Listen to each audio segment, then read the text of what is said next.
మనకు చాలా నమ్మకాలుంటాయి. కొందరు వాటిని అతి విశ్వాసం అని కొట్టి పారేసినా నమ్మక తప్పదు. ఎవరి నమ్మకం వారిది. మన సంప్రదాయాల ప్రకారం చూస్తే చాలా నమ్మకాలే ఉంటాయి. కొంతమందైతే వాటిని ఆచరిస్తారు. మరికొంతమందైతే వాటిని కొట్టి పారేస్తూ ఉంటారు. కొన్ని వస్తువులను ఇంట్లోంచి పారేయండి అని చెప్తున్నారు పండితులు. వాస్తు శాస్త్రాన్ని కొందరు నమ్ముతారు, మరికొందరు నమ్మరు. నమ్మేవాళ్ళు ఇంట్లో ఏ వస్తువులు ఉండకూడదనేది వాస్తు శాస్త్ర నిపుణులు చెప్తున్నారు. అవేంటనేది తెలుసుకుందాం. వెలుతురును శుభానికి, చీకటిని చెడుకు గుర్తుగా భావిస్తారు చాలామంది. కొంతమంది తమ ఇళ్లలో ఉంచుకునే వస్తువుల్ని బట్టి నీడపడి చెడు జరుగుతుందని వాస్తు శాస్త్ర నిపుణులే చెప్తున్నారు. బరువైన కార్పెట్లు, సింథటిక్ పెయింట్లు, పెట్రోకెమికల్ల ఉత్పత్తులు వంటి వాటిని ఇళ్లలో ఉంచకూడదట. ఎక్కువ ఫ్రీక్వెన్సీలే మ్యాగ్నెట్ రేడియేషన్ వెదజల్లే వాటిని కూడా ఇంట్లో ఉంచకూడదట. వాటి నుంచి వచ్చే రేడియో ధార్మికత శరీరానికి హాని చేస్తుంది. వాటి నుంచి వచ్చే వాసన ఆరోగ్యాన్ని దెబ్బతీస్తుంది. అలాగే పగిలిపోయిన వంటింట్లోని వస్తువులను ఇంట్లో ఉంచకండి. అలాంటి వాటిలో భోజనం చేయకండి. విరిగిపోయిన ప్లేట్లలో అన్నం తినద్దు. పగిలిపోయిన అద్దాలని కూడా ఇంట్లో ఉంచకండి. డబ్బు పెట్టి కొన్నాం కదా అని వాటిని ఇంట్లో పెట్టద్దు. పగిలిన వస్తువుల వలన నెగిటివ్ ఎనర్జీ పెరుగుతుంది. వాటి వల్ల ఇంట్లో అశాంతి పెరుగుతుంది. అలాంటి వాటి వల్ల నెగిటివ్ ఎనర్జీ పెరుగుతుంది. దానివల్ల దరిద్రం వస్తుంది. అందుకే అలాంటి వస్తువులు వెంటనే మీ ఇంట్లో ఉంటే పారేసేయండి. పాడైన ఫర్నిచర్, విరిగిన మంచం కూడా ఇంట్లో ఉంచకండి. అలాంటి మంచం మీద పడుకోవద్దు. దీనివల్ల ఇంట్లో గొడవలు వస్తాయి, డబ్బు ఖర్చు అయిపోతుంది, అప్పులు పెరుగుతాయి.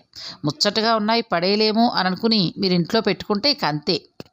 ఇంకా చాలామంది ఇంట్లో నిరుపయోగంగా ఉన్న వస్తువుల్ని ఇంటి సజ్జపై సర్దుతూ ఉంటారు. అలాంటి వస్తువులు ఉంటే వెంటనే ఇంటి నుంచి బయట పడేసేయండి.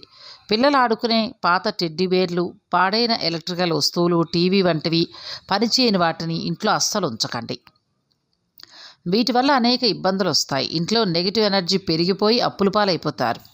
చాలా రోజుల నుంచి మనం వాడే ప్లేట్లు పగుళ్ళు వస్తాయి. నీరు తాగే గ్లాసులు కూడా పగుళ్ళు ఏర్పడతాయి. వీటిలో భోజనం చేయొద్దు. పగుళ్ళ వల్ల నెగిటివ్ ఎనర్జీ పెరిగిపోతుంది. అటువంటి ఇంట్లో ఉన్న వ్యక్తులకు తీవ్ర అశాంతి పెరిగి మనస్పర్ధలు వస్తాయి. డిప్రెషన్ స్థాయికి కూడా వెళ్ళిపోతారు. అందుకే ఇంట్లోని నిరుపయోగంగా ఉన్న వాటిని బయట పడేసేయండి.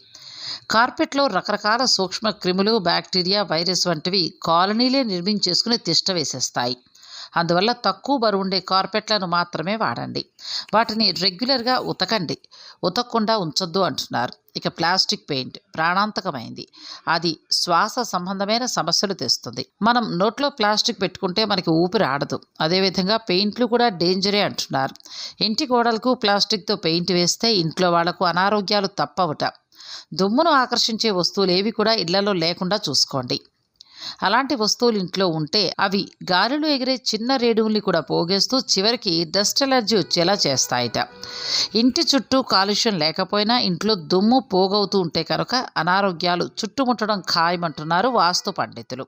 ఇవన్నీ కూడా రోజువారీ వాడే వస్తువులే. మరి వీటిని వాడకపోతే ఎలా అనే ప్రశ్న వస్తుంది. ఇందుకు కొన్ని రకాల మొక్కలు మంచి ఫలితాన్నిస్తాయి. Rubber, peace lily, golden pothos, ficus మొక్కల్ని ఇంట్లో పెంచుకోమని వాస్తు నిపుణులే చెప్తున్నారు. మరి ఈ వీడియో మీకు నచ్చిందా? అయితే లైక్ చేసి షేర్ చేయండి. ఇటువంటి మరిన్ని మంచి మంచి ఆధ్యాత్మికమైన విషయాల కోసం మా ఛానల్ను సబ్స్క్రైబ్ చేసుకోండి.